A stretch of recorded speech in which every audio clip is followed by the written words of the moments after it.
this would mean that the message of the disciples could not have been corrupted, could not have been changed, could Whoa, not whoa, whoa. have How do been you get that destroyed, conclusion? because it says that Allah will help them and make them superior over the disbelievers until the day of resurrection. Okay, but how do you know the people right now are following Jesus? Because it says that Allah made the followers of Jesus above those who disbelieve in Jesus. Hi, welcome to Religious Insight, and in this video, Godlogic engages Muslims in an argument they find it difficult to engage. Let's watch this video to get more truth. So how you doing? I'm good. I'm good. So why do Muslims dislike Paul, man? I don't know. I don't think Muslims dislike Paul. So I don't understand where you kind of get that from. Well, we believe that Paul just the translation from the Greek, from the Latin to the English, that people who translated what Paul said made mistakes. And so there's certain verses and certain things, but there's a lot of truth to what Paul has written in books in the Bible. So you do believe Paul taught the truth? Yeah. Okay.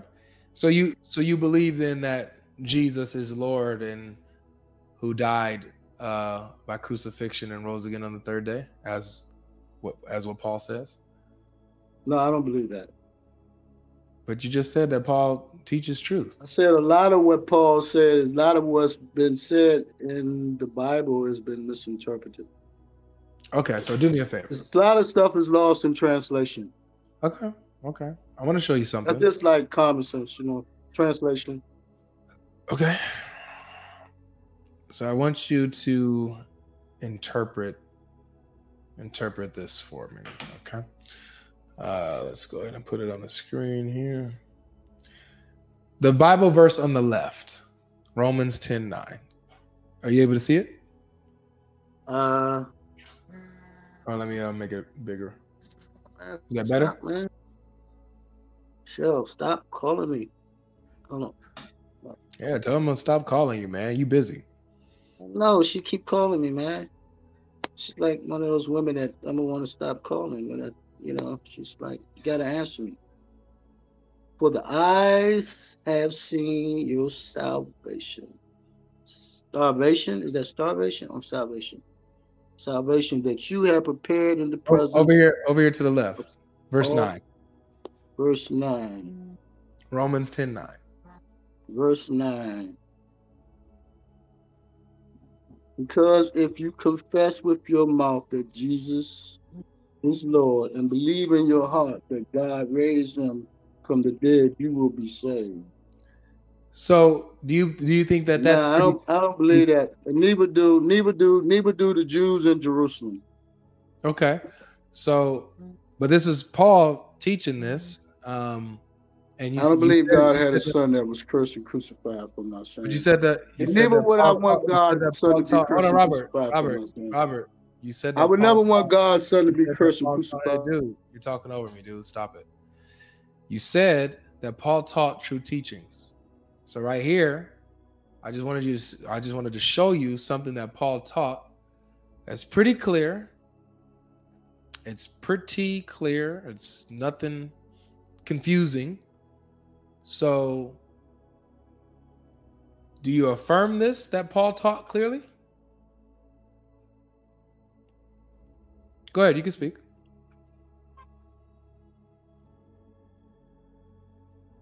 Go ahead, Robert. So, can you hear me? Yeah.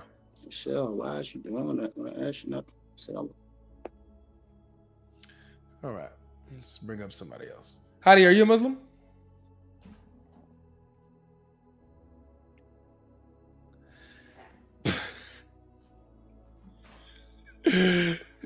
Jason, you ain't.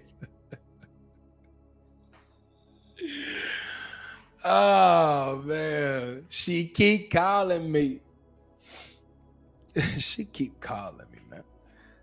Oh, that's funny. Shout out Jason, man.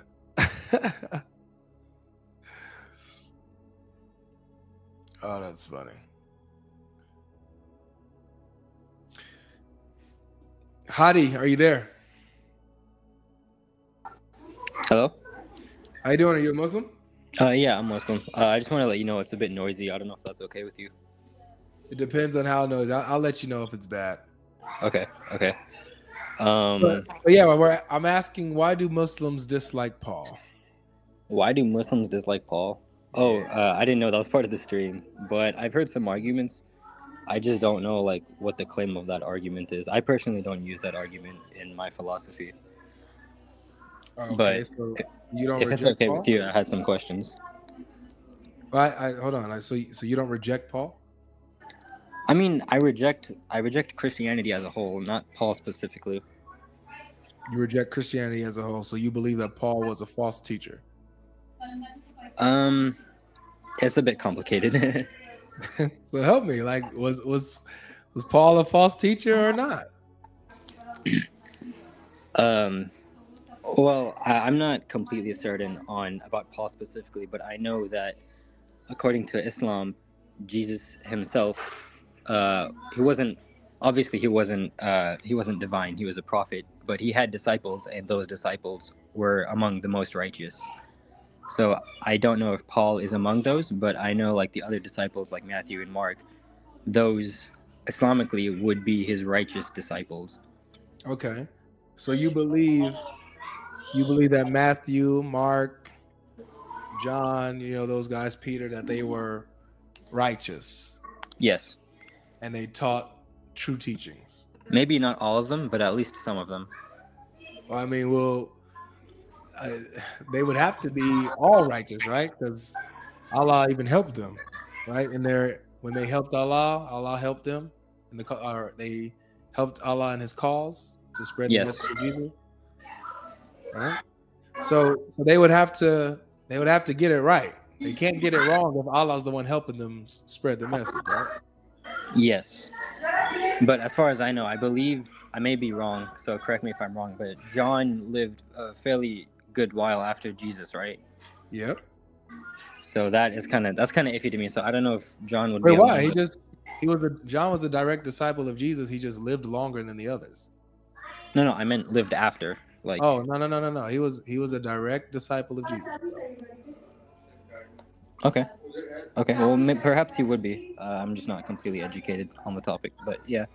So we have their writings. We have what Peter taught. We have what Matthew taught. We have what Mark wrote, what John wrote.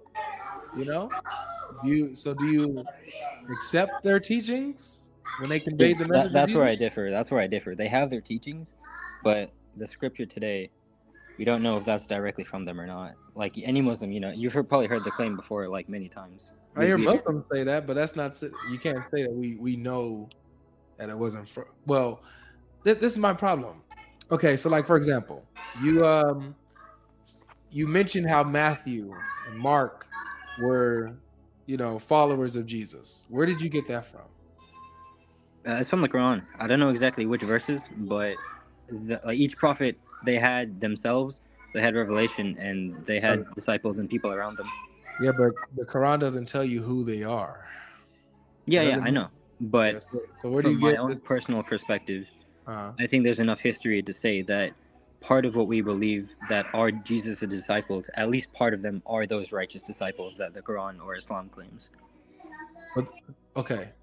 So where do you get this knowledge from that assures you that, for example, Matthew was a disciple of Jesus? Well, yeah, see, that's the thing. I can't say for certain that it's these specific people, but Jesus himself did have disciples, and those disciples were among the most righteous. I can't say names because I don't have that certainty. But you said names earlier. You mentioned Matthew and Mark. As an example. So you believe that Matthew and Mark were followers of Jesus? If it's the same people, then yeah, I do. But I mean, we can't be certain among English names when they didn't really even speak English. So. But dude, that means nothing. Having an English name, Greek name, whatever, that means nothing. We know who they are. They're Matthew. They've always been known as Matthew. It's or John and John Mark, Peter, Cephas, Simon. You know, let's not do that. You Okay. know. All right, yeah. So we have the writings of Matthew, which you affirm is a disciple of Jesus, but you don't accept what he says. Not in whole. Well, that's what I'm confused about. How can you say that you accept Matthew as a disciple, a righteous disciple of Jesus, who Allah helped, but but then reject his writings? Because I don't know if it's completely his writings. So what reason do you have to doubt that he wrote what he wrote? So, as far as my knowledge goes, I know the manuscripts of the Bible are inconsistent with what we have today. How? In what way? Like, for example, in what way are the manuscripts of Matthew's gospel inconsistent with what we have of Matthew today? Not necessarily Matthew, but I know in the Gospel of Mark, the ending is not in one of the manuscripts. And I was looking into another manuscript, but it's all mostly untranslated, so I couldn't figure that out. So I wanted you to kind of help me with that. So if it's not in the earliest manuscript, how would they know that? Because it's not written there. Not written where? In the manuscript. So they have access to the earliest manuscript of Mark to know that something doesn't exist in the earliest manuscript of Mark? It's the Codex Sinaiticus. As far as I know, it's in like around the 3rd or 4th century. So what you're affirming for me is that we haven't lost anything. We just have too much, because we have the manuscripts, and then we have what is a variant of the manuscript, but we don't lose anything. No, we have the manuscripts, but as we all know, like important things like this are kept within a tight circle of authority, and this circle of authority has easy access to the manuscripts, and they can when you change when you want. say that there's inconsistencies in the manuscript, like I was asking about Matthew, what gives you a reason to doubt that Matthew wrote what he wrote? Well, I'm not going to say Matthew specifically, because, like I said, I can't confirm if Matthew himself, right? Like, and I don't know about the names, but I'm telling you, what reasonable doubt? Because on every manuscript that we have, they all have the title of Matthew on them. All of the church fathers confirm that Matthew wrote Matthew. Luke wrote Luke, Mark wrote Mark, John wrote John for 2,000 years of history. So what reason do you have to doubt that Matthew wrote Matthew? I mean, like I said, there's an element of truth and there's the element of falsehood, right? I haven't read the Bible in its entirety, but what element of falsehood is there? That's what I'm asking. Like, if you open a Bible today, right? There's verses there, and you open a Bible from back then, and the verses aren't there. So, are you saying that textual variance means that there's falsehood? Not necessarily, but I would like an explanation that you can provide. See, that's what I'm saying, bro. I'm asking you, what is a falsehood? You know, and when you mention, one manuscript will have this and another manuscript won't. So is textual variance a falsehood to you? But you just said no. So I guess that's out. So what about Matthew? What reasonable doubt do you have to doubt that Matthew wrote Matthew? Another concern of mine regarding the Bible, including Matthew, is how exactly the Bible was canonized. Because from what I know, it's different. What does that have to do with Matthew writing Matthew, bro? I'm not cherry picking Matthew. I'm asking about the Bible. Okay, so the only reason why I'm focused on Matthew is because Matthew is one of the names that you yourself said that, Matthew is one of the righteous disciples of Jesus. That's what you said. But at the same time, you're rejecting his writing. So I'm asking why. Why are you? What reasonable doubt do you have? What reasonable conclusions and substance do you have to reject Matthew's gospel?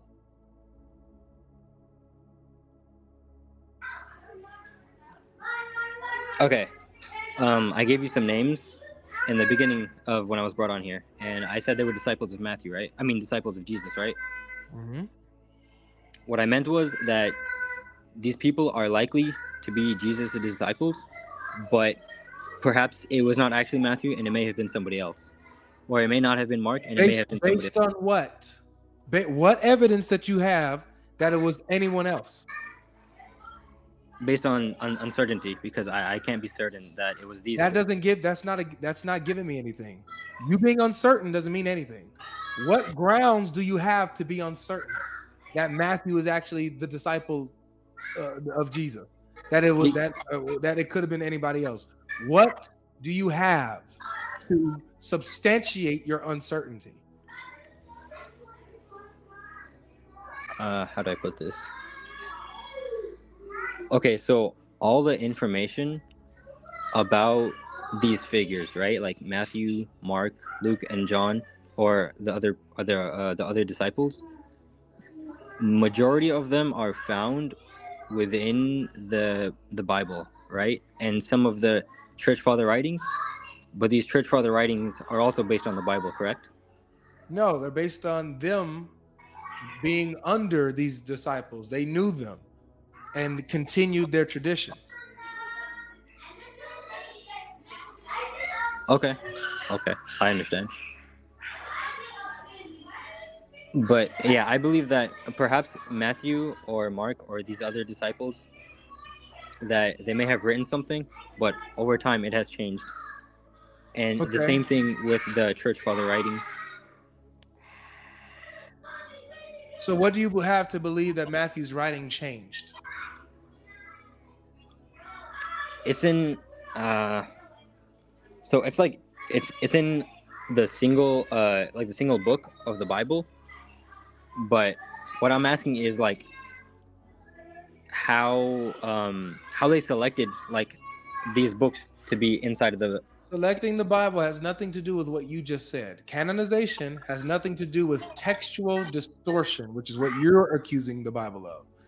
So what do you have to show that Matthew's gospel was textually distorted, bro? Come on, man. In Matthew's gospel himself, I don't know of any textual distortion. So then why accuse it of being textually distorted and changed when you don't have it? It's part of the whole, and the whole within itself. That has nothing to do. Matthew is an independent source, bro. Okay. Matthew is an independent source. Mark is another independent source. Luke, John, independent sources. The writings of Paul, independent sources. You know what I'm saying? So Matthew is an independent source. When you say that you have no evidence, no reason to accuse Matthew's gospel of being changed, why accuse Matthew's gospel of being changed? Because I asked that specifically. About Matthew's gospel specifically, I can't make any claims. Okay. So with Matthew's gospel, no evidence of a change or textual distortion. No evidence of anybody else being the disciple, but we got Matthew. All history points to Matthew. The writing points to Matthew, all of it. So then you have no reason to reject Matthew's gospel, right? I would say out of ignorance, yes. Well, ignorance is not a reason to do anything. Ignorance is not a reason to reject Matthew's gospel. Okay. So you don't have a reason to reject Matthew's gospel, right? Not that I can put out right now, no. Okay. Let's add another layer to this, bro. Let's add another layer to this because you're a Muslim. So, and thank you for being honest. We worked with, we had to chop it down, but you're honest so far. Thank you. Let's add this another layer to this, and this is actually an important layer of what the Quran says. The Quran says, 61:14. And those kids are having fun, aren't they? You can hear them. Yeah. 61:14. And I'm going to pull up the other verse in the Quran. I'm going to pull up 355. 355. All right. Okay. So look at this, bro. This is important. Yeah. So here, 61:14, it says, "O you who believe, be Allah's helpers, even as Jesus, son of Mary, said to the disciples, 'Who are my helpers for Allah?' They said, 'We are Allah's helpers.'" First, let me ask you this. What does it mean to be Allah's helper? To preach his word, whatever the revelation is. To preach his word, exactly. So they're going to be preaching Allah's word, right? They're going to be helping Jesus do it. And it says, "And a party of the children of Israel believed, while a party disbelieved. Then we strengthened those who believed against their foe, and they became uppermost." So the followers of Jesus, the disciples of Jesus specifically, went around preaching the gospel, and Allah helped them preach the gospel and strengthened them to the point where they became uppermost against their enemies who tried to stop them, who tried to come against them, who tried to distort their message. Allah made them superior above them. Right? You see that? Pretty clear? Yeah. All right, good. So now, let's go to the other verse on the right side, 355. It's going to tell us how long will the followers of Jesus be victorious over the disbelievers? How long? Right? So here it says, remember when Allah said, "Oh Jesus, look, I am gathering thee and causing thee to ascend unto me, and I am cleansing thee of those who disbelieve." I'm cleansing you of those who disbelieve, and I'm setting those who follow you above those who disbelieve until the day of resurrection. So how long will the followers of Jesus be successful against the disbelievers?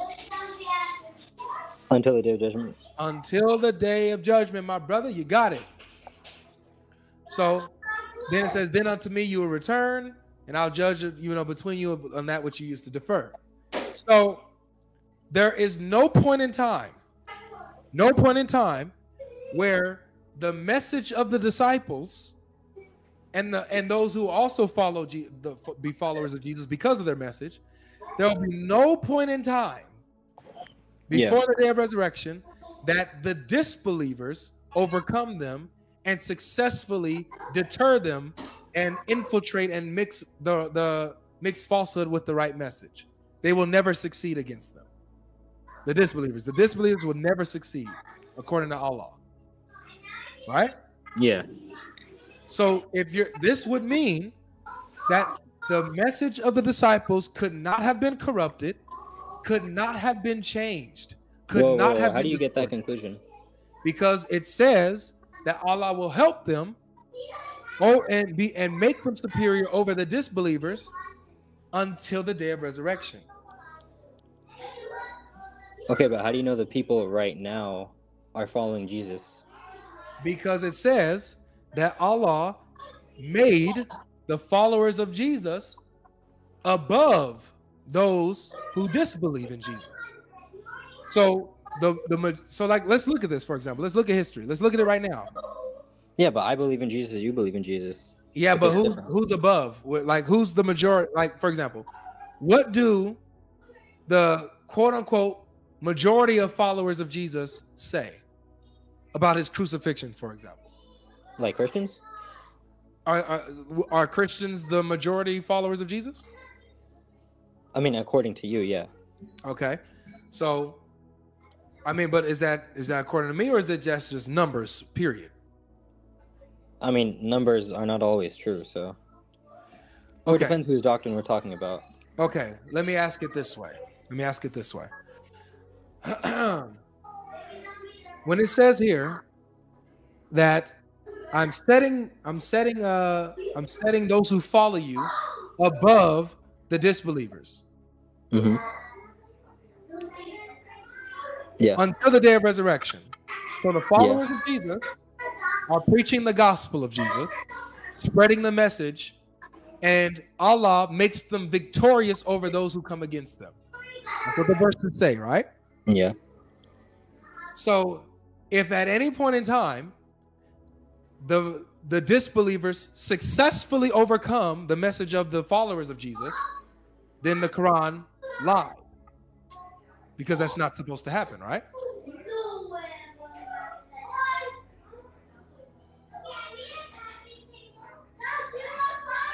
Right?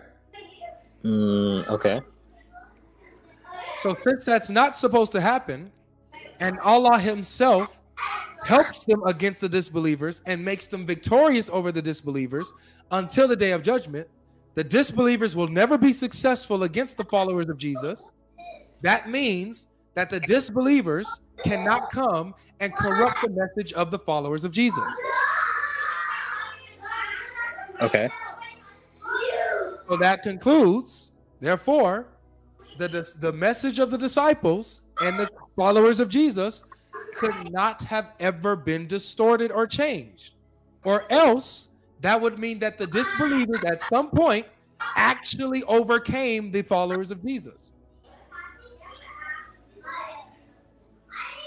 Okay, I can kind of see what you're saying. Good. So this would mean that the message of the disciples and the followers of Jesus could not have been corrupted and changed by disbelievers, could not have been infiltrated and misused and corrupted by that's true, but according to Islamic doctrine, the message of Jesus is also supposed to have a successor. No, it's not. Like there's 1,024 prophets. After Jesus, there were many more. Okay, let me put it to you this way. Let me even grant you that there's a successor that comes after Jesus. That still doesn't mean that Jesus' message gets corrupted just because someone comes after. Not corrupted, but I would say a kind of like what's the word? Like there's a new one, and like how the New Testament like supersedes the Old Testament, like the law in the New Testament. The New Testament fulfills the Old Testament, not supersedes. It fulfills. I mean, yeah, that, but like kind of the same concept for like the person who comes after Jesus. So it's not like you're rejecting. It's not like you're rejecting like Moses' law or the Old Testament. It's kind of like fulfilling it. Okay, no worries. So if you're changing, if that's your position, then you're holding the position that the message of Jesus is still intact. It's still there. It was never distorted. And then also the successor of Jesus comes and complements the message of Jesus. The original message of Jesus, which I don't believe we have. Wait, why are you saying original now? Because now when you're saying original, now you're saying that it's been distorted. Yeah, that's what I was saying earlier about. Okay, good. So then that means that Allah failed to keep his promise and he lied to make the followers of Jesus successful until the day of judgment against the disbelievers. No. When the message is fulfilled by the next one, then the old one is not to be followed. Okay, wait. Well, that's actually false because your Quran tells even the Christians and the Jews to follow their books even in Muhammad's time. So that's false. However, let's deal with this really quick. You said so. This will mean that Islam, when Islam came, they are continuing the success. Is that correct?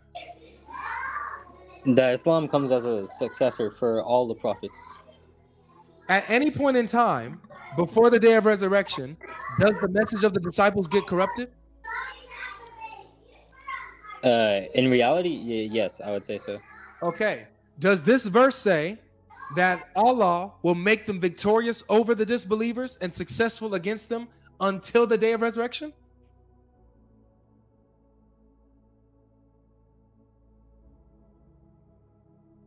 I'm sorry, could you repeat that? Does the verse say that they will be successful against the disbelievers until the day of resurrection? Yes. So, if they wasn't successful against the disbelievers, if there was any point in history before the day of resurrection where the disbelievers actually successfully corrupted their message, then this verse is false and Allah lied and didn't keep his promise, right? I would say I'm a believer of Jesus too, right? Like I'm a believer. I say I'm a believer of Jesus. You say you're a believer of Jesus. So it depends on what definition of Jesus' believers is in the ayah, and then it also depends on what success means in that verse. Did the believers of Jesus get their message corrupted? Yes or no, man? Did what? You didn't hear me? No, I didn't hear you. Sorry about that. Did the followers of Jesus get their message corrupted? Yes or no?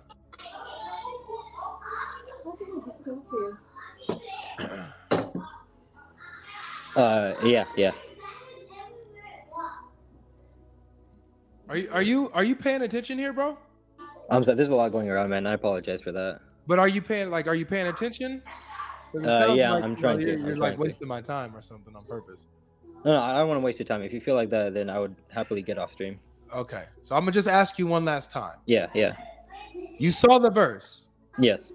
You saw that it says that Allah will make them successful until the day of resurrection. Yes. Were they successful until the day of resurrection, or did the disbelievers disrupt their message? Okay. Let me give you a quick explanation, and then I'll hop off. No, it's not. No, don't hop off. I mean, okay, all right.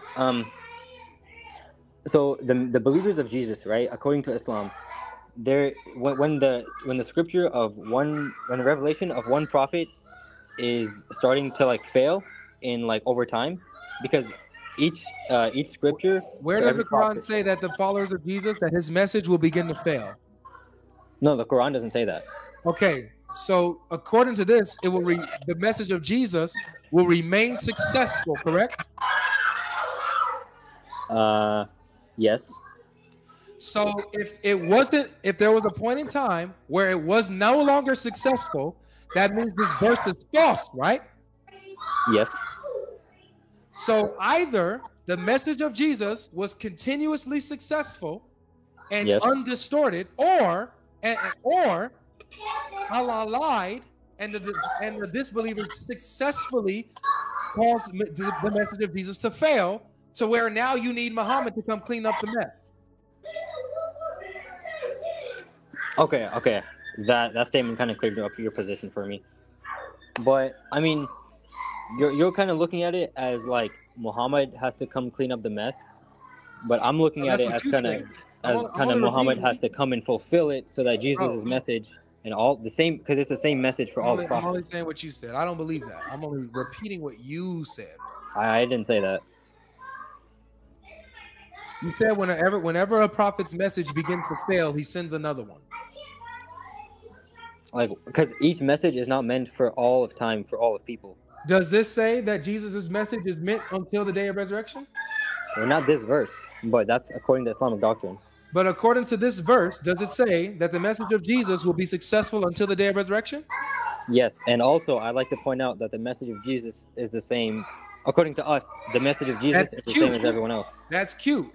The message of Jesus is supposed to be successful till the day of resurrection, right? Yes. So was there any point in time where Jesus' message failed? No. Very good. So that means that it wasn't corrupted. What wasn't corrupted? Jesus' message? Yep. It's a bit complicated, but Take care, bro. yeah, I feel like I'm wasting your time, man. Take care. Alright, welcome back, guys. I believe you enjoyed watching this video. Let us know your views about this video in the comment section, and if you are yet to subscribe to this channel, please subscribe, hit the notification button to be notified each time we post new and amazing videos like this. From what our Muslim folks are showing us from this debate is nothing short of dishonesty, and it is becoming like a norm. Does it mean that Islam was built on the foundation of dishonesty or what? Because the way they shuffle quickly needs to be studied. He was parroting what his religious leaders have taught him and not what he has read and understood. Like so many, they don't actually read their Quran. They also make it difficult for others to read, saying it must be read in Arabic for it to be accurate. So if you're reading in other translation like English and other languages, then it is inaccurate, that it have to be in Arabic for it to make sense and for it to be accurate. If you're saying that because Matthew, Mark, Luke, and John's name were English names translated from their original rendition, so because of that, he cannot believe in their account about Jesus, but he believes what the Quran says about Isa. The question is Isa a Hebrew or Aramaic name? The level of gullibleness in Islam is alarming. This is a typical of Muslim debate and it is so sad. If you don't believe that Matthew, Mark, Luke, and John's accounts about Jesus is true because they translated their names to English name, then why do you believe that Isa, what the Quran says about Isa is true? Because we all know that the name of Jesus is not Isa in Hebrew or in Aramaic, so you have to translate it to Arabic for it to be Isa. So if you can believe in Quran's accounts about what they say concerning Jesus, then it shouldn't be hard for you to believe what Matthew, Mark, Luke, and John said about Jesus. If you are saying something is fake, then you must be ready to provide the original one to back up your claim. You haven't read the Bible in its entirety, yet you believe that some parts of it have been corrupted. With all this claim, yet he can't point out where exactly was corrupted. And I believe this is mentally exhausting talking to this guy sometimes. Guys, let me know your views about this video in the comment section. And if you're yet to subscribe to this channel, please subscribe, hit the notification button to be notified each time we post new and amazing videos like this. Thank you for watching. See you in our next video.